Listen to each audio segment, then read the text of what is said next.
Here's the news of the day for May 27th of 2025.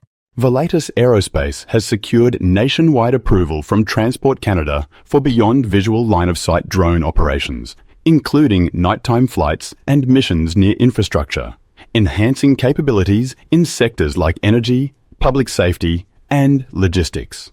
Air Canada will debut Airbus's Airspace cabin on its A220 fleet in early 2026, featuring 20% larger overhead bins and a new glowing-hearted interior design.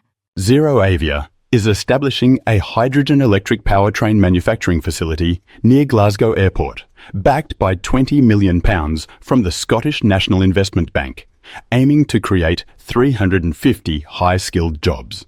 Sky Service earned a Transport Canada STC for installing Gogo Galileo HDX on Challenger jets, becoming North America's first MRO to certify this global in-flight connectivity system. Leviero Aviation's 2025 report reveals Canada's business aviation sector is maturing amid economic shifts, with turboprops like the Pilatus PC-12 leading over 50 domestic aircraft transactions.